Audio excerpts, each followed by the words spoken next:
Industry data shows consistently that lack of autonomy drives up burnout. Physicians and APPs not feeling like they have control over their work, over their day. It leads to frustration. It leads to disengagement. In our journey to have more thriving and ever chaotic world, we're going to ask you to grow your agency over some of these things that have, in some cases, been out of your control. Now, I think the path for you to having more fulfillment is through your leadership. Now, we can't teach all of leadership in 5 minutes, but I can coach you on a particular skill set that's going to drive up your ability to shape and influence people. So let's start with the definition. Leadership, the ability to shape and influence what happens next. Your job is to see a different future, enroll people in that future, and then make it better for other people. Now, the great thing about this definition, it doesn't require job position, title, power, but it does require a skill set, and that is influence. So how do we influence situations? So I'm going to give you a framework to think through as you grow your ability to influence. So we're going to call this the influence pyramid. And your job is to become a master influencer. So let's start at the base. Your ability to be a resistance reducer. Every good influencer does not have a bunch of people resisting them. If they are resisting you or they're resisting your idea, your influence plummets. Your job is to lower resistance always. Job 2 is to be a perspective seeker. Oftentimes, our first move is to insert our point of view. Very normal. A highly influential leader seeks other people's perspective first. So let's say you're in a disagreement with somebody, you see something differently, try this. Hey, can you share with me your perspective? Share with me your point of view. I'm really interested in hearing that. You listen, you tell them thank you. Then you just ask, are you okay if I share with you my point of view? Now we're in a dialogue, not in a conflict. You have lowered the temperature, you've lowered resistance, and we now have progress on influence. Next, you have to be a common ground explorer. You aligning on the big why is a very key part of you being influential. There's always some common ground to find. So let's say, for example, in your office, there's a little bit of a disagreement between the front office and the back office. Let's be a common ground seeker. So try this.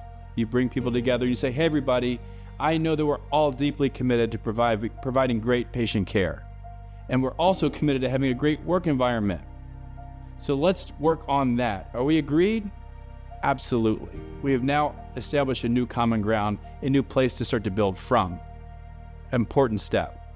Next, you have to be really good at being a vision painter. Oftentimes we get stuck in the problems of the day or the problems of the past. People that are good influential leaders talk about the future. People tend to not resist future-based language. So back to our example. Can you all imagine a time when we're humming, when we're operating on all cylinders, that we are the best practice in Novant Health and everyone wants to come work for us? Can you imagine that? How great that's going to be? I can imagine that. You get people enrolled in your vision. Then lastly, you have to be an agreement former. A good influential leader has to lock people into action to build momentum.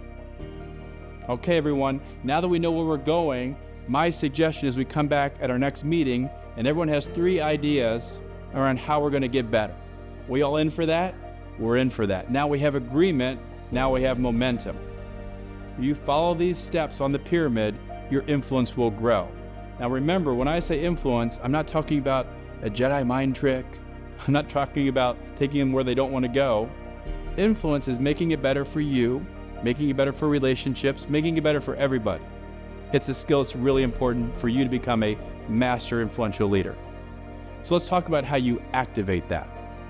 So here's some things for you to practice. Number 1, I want you to do a little self-assessment. How would you rate yourself currently on your ability to influence situations? Very high, very low, have never thought about it? Just assess. Of the 5 foundational elements, which ones come most natural to you? Maybe you are a good common ground explorer already. Yeah, I'm always really pretty good at that.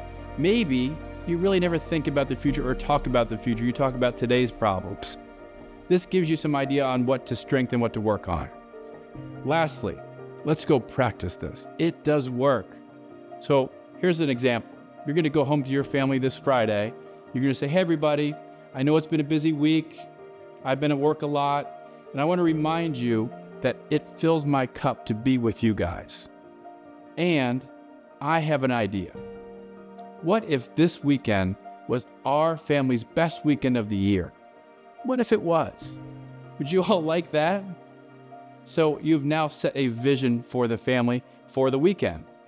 And then you say, okay, at dinner tonight, everyone's going to bring some ideas in around what they think is going to make it the best weekend of the year. Now we all have agreement. Now we have momentum. And your odds of having a great weekend have just gone up. That's influential leadership.